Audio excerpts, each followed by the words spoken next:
Perfect. Well, hello, everybody, and welcome to episode 3. Oh my gosh, episode 3 Hey. of the Empowering Growth Project.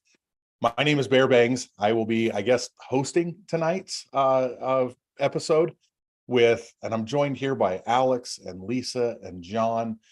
And I've got to tell you, this literally gets more and more exciting every single one of these episodes. I know that I don't like speaking for others, but I think it's safe to assume that each of us gets more and more excited as these episodes start to continue and really keep growing, because let's face it, growth is our middle name. That's right, it is. So yeah, so I'm super excited to introduce tonight's topic. We're going to start by talking about happiness. And I'm just going to ask the three of you right now, before, I kind of want to tell a little bit of a story, but before I do that, I want to ask the three of you, what is happiness? And more importantly, are you happy? Who wants to go first? Love this question. Who wants to go first? You want me to go first, guys? Yeah. Right. So, what is happiness? Happiness to me is a feeling that is joyous and that is free and that has a lot of energy and excitement to it. So for me, that's what it feels like to be happy. And I would say that, yes, I am happy. And I would say that I'm happy by choice. And sometimes it took me a little while to learn how to actually be happy all of the time, or not all of the time, but most of the time. It's impossible, I think, to be happy all of the time, right? We have to have our yin and our yang. But I definitely feel happy most of the time and by choice. So I'm very excited about this topic, and I'm super happy to even be here with you guys tonight. So there's that. Awesome. Yeah, Awesome. I love that. I think fully agree with you, Lisa. I think it is a choice, I think, to a point. And of course, like not it's difficult to be happy 100% of the time, but even just where you direct your attention, I think, has a lot to do with how you feel, what your emotions are on a regular basis. I love the concept of having an emotional home, and that's kind of where you live on a day-to-day basis. And so when I sometimes have periods where I'm feeling a little bit down or off, I'll take a look at what my emotional home has been like for the last days or few weeks, and see like what is the majority of the overwhelming majority of my emotions. What have they been like? Maybe it's frustration. Maybe you've been living in a lot of despair, or there's a situation or situations in your life that are causing like really just overwhelm or chaos. And so you have the choice, as cliche as it can sound, but you do really have the choice to still find the gratitude in the little things. A friend of mine shared with me that something that he does is literally, like, as he's walking through his house, just say thank you for every single little thing, even if it's literally the fact that you have running water in your home, or you have a washroom in your home and you don't have to go outside in the cold to use the washroom, or you have plates and glasses in your cupboard. Like those things that we so often take for granted as like, well, it's just there. How fortunate are we to have those things? And once you start to realize, then I think that helps me, at least, to come back to a place of like actually, again, regulating my emotional home and realizing that, okay, I actually am a lot better than I thought. Oh, I love that. I love that so much. John. Yeah, well, happiness it is a choice, and it's sometimes not the easiest choice, because the default habit choice can be to complain or be negative. And I think all of us kind of when you get raised, you kind of have that, you either get, it's learned or it's taught to you to by those around you, like, oh, something's going to happen or something else. And it's kind of like you got to choose the higher road. You got to choose to be happy. And I heard this about addiction once. Once you have addiction, it's like you're on the road, but the ditch is always on both sides of you on your journey. Mhm. And if you think about it, that if you're on the happy road, well, on both sides of your happy road, there's that ditch that's going along that journey with you. And at any time you could decide to veer right into it, because it's like right there, especially if you're not conscious and being great, having gratitude and being content. I think part of life is learning lessons, and we have things that make ups and downs, but it's learn to be content in the valleys and on the mountains. Mhm. You know, and to be there in the moment. And it's a learning experience. Oh, for sure. And I'm really glad that you brought up that idea of kind of that road, right? And the ditches of unhappiness that can sometimes be on both sides of us. Right. And sometimes, let's be honest, sometimes a blown tire might, because there are things that happen to us, right? I know Robbins says life happens for us, not to us. And I get that, but there are events, there are situations that can happen to us that can derail us, kind of be that blown tire that veers us into that, or just immediately takes us into the ditch. But the great thing is we, just like our car has the tools. You've got that spare tire. You've got that jack, typically that comes with new cars all the time, or you pay $1 a month for emergency roadside assistance. There you go. Right? And so, but the great thing is that emergency roadside assistance or that jack or whatever, those are tools, right, for us to use to get us back onto that road of happiness. Well, we also have those internal tools, those tools that we've learned and that we've picked up over time that can get us back to that road. And so with that, I'll ask the question, is happiness an external piece or an internal piece? And after you answer this, I'm going to tell you a story that I think is relevant to this. And so, Alex, is happiness internal or external?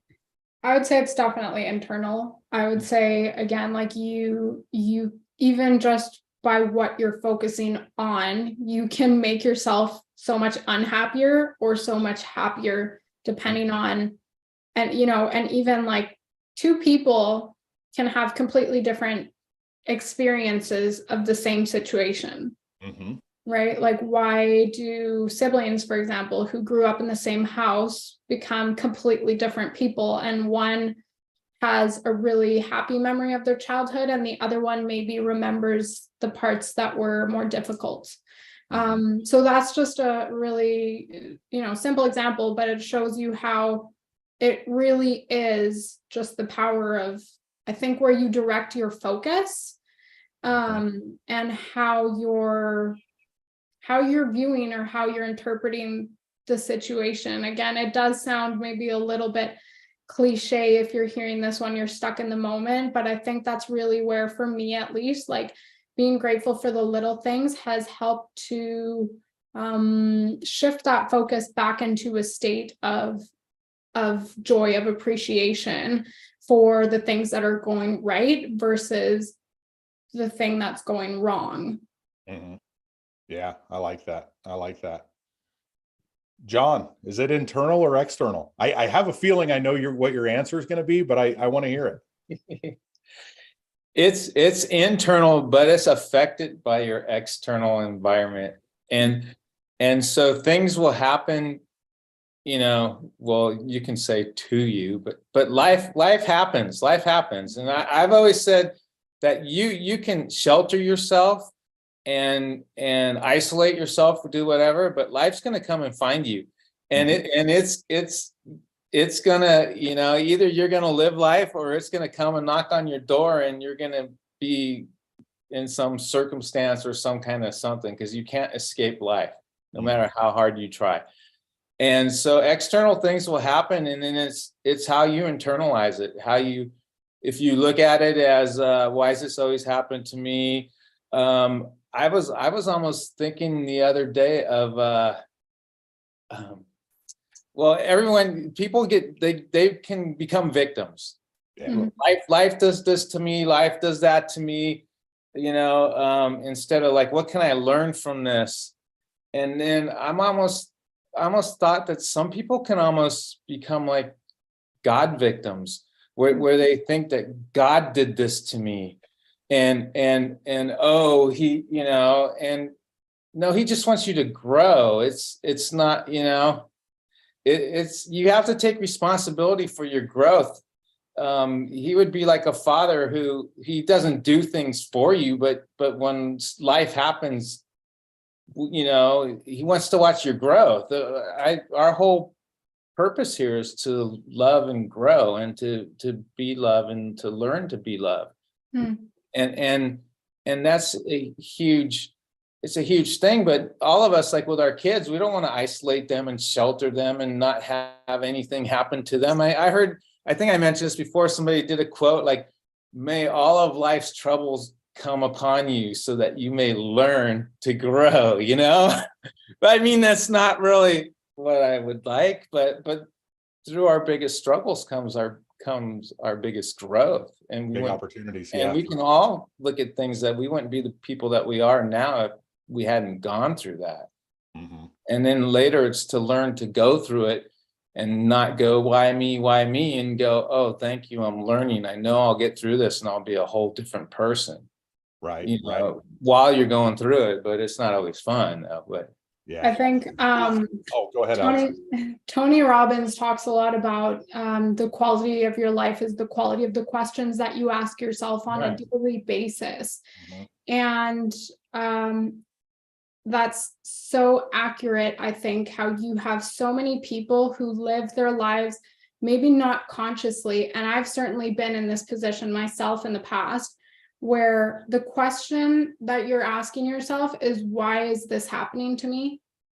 Or why did X circumstance happen to me? And that's, again, it's really versus, for example, now I notice as I've done a lot of this work, because it's really a journey and a process. But now when something happens that is difficult or it challenges me, I notice how the questions that I ask myself are different. And I catch that now, right? Versus before I wouldn't have realized.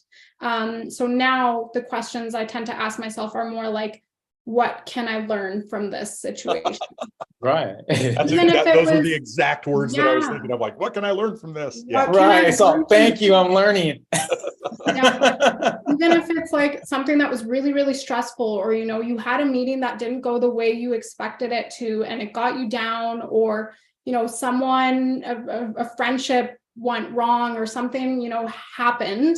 Mm-hmm. But what can I learn from this? And I think even just, again, how you frame it is going to completely change your emotions around it. Yeah. Yeah. And before I come to you, Lisa, I'm going to kind of touch on something that John talked about, that the idea that victims, right? And we have all had situations in our lives. I think it's safe to say we've all had situations in our lives where we've been a victim of something. Mm-hmm. The key is, though, how does that event or series of events, how does that impact you, and how does that continue to impact you, and how are you going to respond or react? And it's not something that we ask for. I didn't ask my former stepdad to abuse me from when I was 5 until I was 9 years old. I didn't ask for that. Hey, Carl, can you do this, please? No, I didn't ask for that.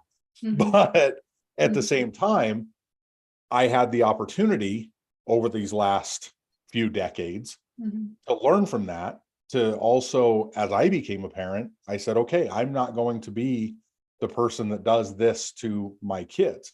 I'm not going to be the person who is this. So that was a learning experience. I didn't continue to be victimized by that stepdad again and again and again and again throughout my adult life, when he had zero place in my life whatsoever. And so those are some of those things. I decided to take my own power back rather than continue to Right. give him power living in that victim situation. Okay, so I have a question for you Yeah. here. We're on this. Was there a point ever where something clicked or flipped a switch in your mind where you said, I can't continue looking at it as this thing happened to me and I have to change it? Or was it like a process? Was there like one moment where it shifted? Like what happened? For me, it was when I was 15, and I tell this story a lot. I call it my Oprah story, but it was when my dad was watching Oprah. I came home from school, dad was watching Oprah, and I've told this here as well. But when he told me, he said, in 20 years, you can be on Oprah because of the crappy things that happen to you, or in spite of the crappy things that happen to you. And that moment was the switch where it shifted the responsibility for my future onto me. And understanding that and I was so fortunate at 15 to learn that, you know what, I get to be in control.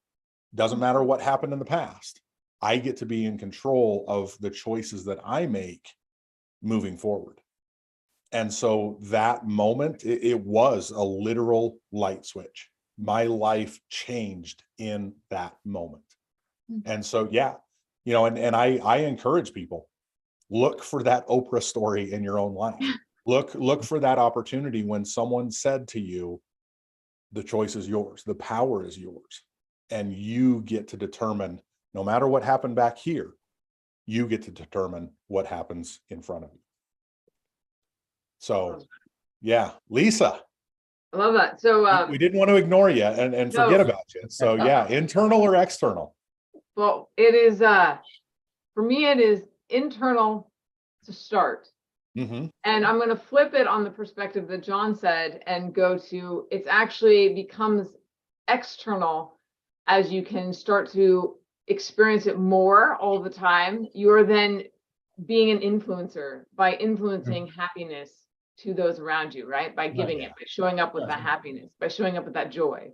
Mhm. And that, I know the feeling of having been in a victim mindset and in a victim mentality. And I had for many years, probably almost 20 years of my life, I basically lived with like this weight on my shoulders that was that victim mentality, that was that, these horrible things happened, I'm a failure because of them. And that was just, it was really hard on my self-esteem, right? So, and it is the choice to get into personal development. It is the choice to decide to be happy. And it is the choice to like change the way your brain works and to actually have happiness show up on a daily basis more often, to be that feeling that like, if you're very clear about what you want to be feeling, I feel like a lot of people are running around just reacting. They're reacting, they get triggered, they're on the social media, they're doing all these different things, and they're just reacting to what's going on.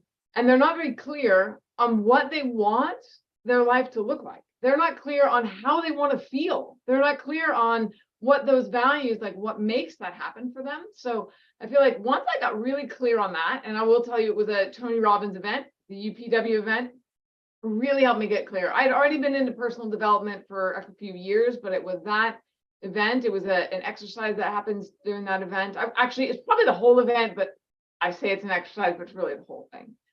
And it really helped me with the perspective, right? And the same thing of like changing the way that story. And so what I was telling myself and the story I had told myself about that for so many years was of the failure, of the things, of that. And that all of that shifted when actually Tony was like, so for everything that you have that was like this horrible thing that happened or whatever, you have to be equally as happy and equally as grateful for that moment. Yeah. And until you can do that, you're not going to find even peace with it, right? Like you gotta be grateful for it. And so going back and looking at like what those things I learned, right? Like we're talking about like what was that lesson? And yeah, I can definitely say that shifted a lot of things for me, and it made happiness be it starts internally, but it definitely goes outwardly as, especially as you get stronger. You know, they talk about it being like a muscle. Yeah. Going to the gym every day to be happy is Mhm. definitely a thing. So, Yeah, it's huge. And I'm actually glad that like, honestly, that segues so perfectly when you talk about the internal and external. So the day of my wedding to my wife, well, obviously, but yeah, hope so. on our wedding day. Yeah, so on our wedding day, we so you know, in the name of transparency, it's a second marriage for both of us, you know, for each of us and both of us. But on our wedding day, my now mother-in-law, we went to dinner after the ceremony, and you know, we were standing outside the restaurant waiting to go in, and my now mother-in-law came up to me, and you know, we're just kind of talking, and she said, "Thank you so much for making her happy." And I looked at my mother-in-law and I said, "That is not my job." No. And all of a sudden she like looked at me, because I knew that she was giving me this totally sincere compliment, and I appreciated it so much, and I knew exactly what she meant. But I said, "That's not my job." And she looked at me and she's like, "What do you mean?" She was almost like taken aback, almost offended, you know, that I was like, "Well, that's not my job." But she kind of was like, "Well, what do you mean?" And I said, "Her happiness is not my job.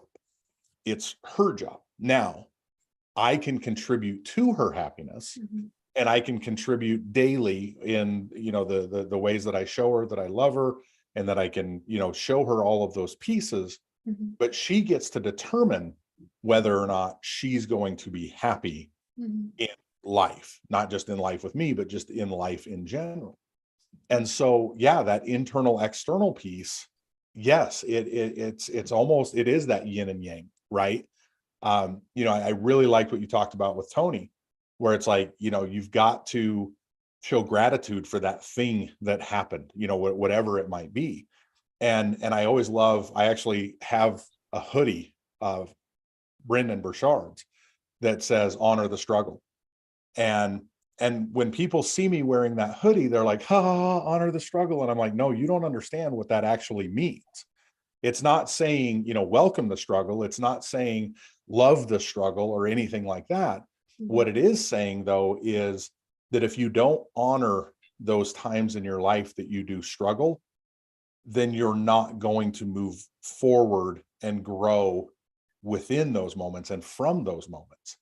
And so by honoring that struggle, by showing that gratitude, by saying thank you for this thing happening to me, because these are the lessons that I learned, and this is what I'm going to apply moving forward, it's monumental. Like it's hard to describe how monumental that is. Totally Yeah. agree. Right. Yeah. And so, yeah. My life transformed massively after that type of shift, right? I would also say I added in some RTT therapy. So that's rapid transformational therapy, I believe. And it's, you know, going back and looking at what the event was that like maybe triggered that, or when the first time you felt a feeling, and kind of doing a little bit of work around that.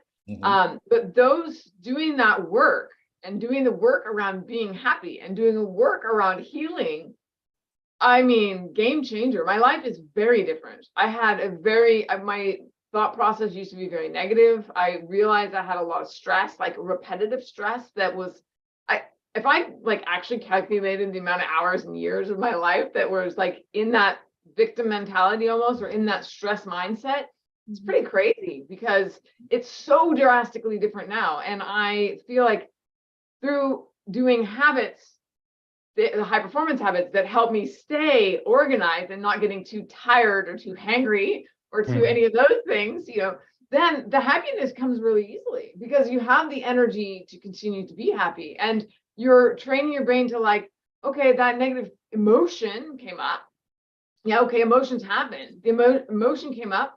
I put a little bit more time between that and my response. I thought about what it was, and I want to be happy. It's not about being right. It's not about this. I want to be happy, right? So it's like, how was my reaction because of that? So yeah, super powerful, super powerful. Fully agree. So when we were talking about this, I had a thought, like a picture came in my mind. So like if in the victim mentality, picture that the person or the event, and you're actually giving your life power and energy, especially if you hold on to it, you're giving them your life power and energy, and you're giving it to them. Mhm. Yeah. You're like taking it from you and you're giving it to them, and you're like, here's my power, here's my life. Yeah. And they're holding it, and they're holding it captive, and you just, and every time you hold on to it and you think about it and you don't let it go and give your power back, Uh-huh. you constantly give them your life Yeah. force and energy.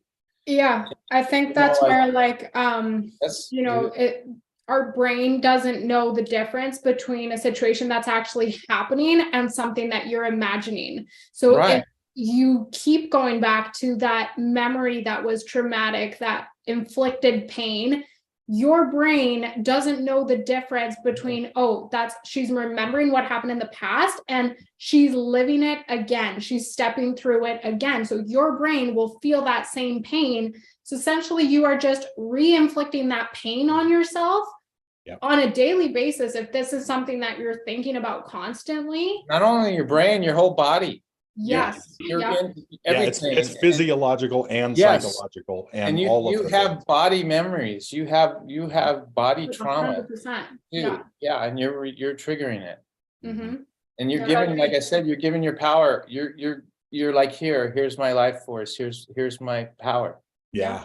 As And you were that's- talking about that, John, I think I've shared this with several people, but I literally in my phone have a list of video ideas and topics that I want to talk about, you know, because let's face it, there are times when you're not feeling overly creative. And Right. so I go back to that list and I'm like, okay, I don't really know what I want to talk about in my video today. Let me go to the list. And I actually have one that I haven't done a video on yet. And it's the title of it is Abuse and Trauma Holding Power. And it's so huge because it's really interesting. But I think back to the night that caused my dad to finally get custody of me and my sister.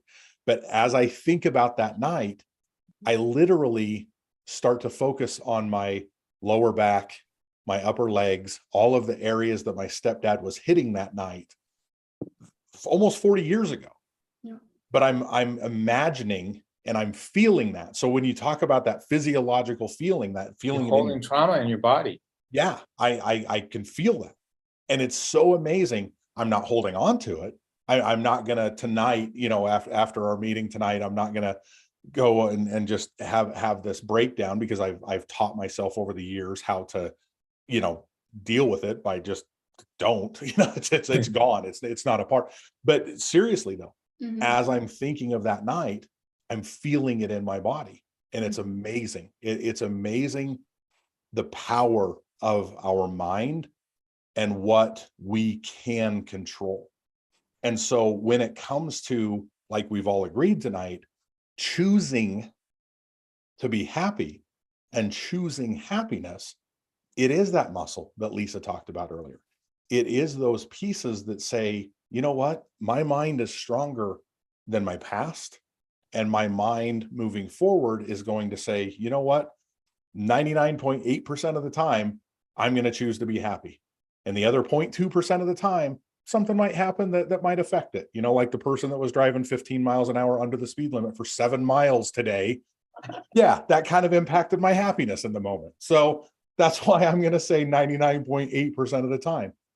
But at the same time, I'm also grateful for it because in those 15 miles an hour under the speed limit for 7 miles today, I had a couple new opportunities get presented to me that had I been in the hustle and bustle, might not have gotten presented.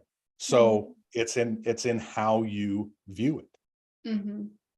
And one thing to this point, if there's a couple good books. One is Viktor Frankl's book, Man's Oh, Search yeah. for Meaning. Oh yeah, absolutely. And that book really, if you can listen to the audio of it, I felt like that was a really good way to consume that book, was listening to the audio. And it was really just helped me shift, you know, it helps you shift. Like he was in the worst, he was in like the concentration camps, he was in like the worst setup.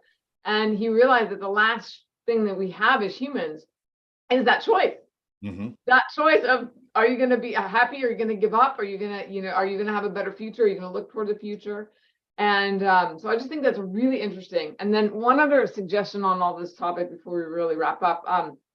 Another book is, this book is Authentic Happiness. And it's just really, I felt like it was just a really good book, just kind of talking about like how you can focus on being happy and what different things you can do in your life to be happier. So this is a great book, and so is the Viktor Frankl book. Those are my two ideas. Awesome. I Awesome. love that. I love that. I think what you said, Lisa, also about it, it is two parts, right? It's internal, but also it is external. But I think in the way that you can influence the external, like you said. And Brendan Burchard talks about bringing the joy, right? And whatever he says, whatever you desire, whatever you want from a certain situation, that's what you need to bring to it. If you want to feel more joy in your work, in your office, or in your business, you need to bring it. Like, you need to bring that thing. If that's joy, if that's confidence, if that's, love or caring or whatever it is. So yeah, I love that. Totally agree. Awesome. Awesome. John, any parting words from you before we wrap up? Well, Alex was talking about bringing the joy. It's like a universal thing. Whatever you want, you have to give. Mhm. And if you want joy, love, or money or whatever, you have to give it first. And if you hold on to it, it doesn't come back. Yeah. Yeah. No, I love that. I love that. So yeah, that puts some finishing touches on episode 3. Oh my gosh. I know. Episode 3, we're that close to double digits already. Just gonna put that out there. But yeah, so this is such an awesome opportunity. I love working with the three of you. And we talked last week about the mastermind and what it is, and I love the opportunity to really come together to empower others. And that is the project here, is to empower others into your own form of growth, whatever that is.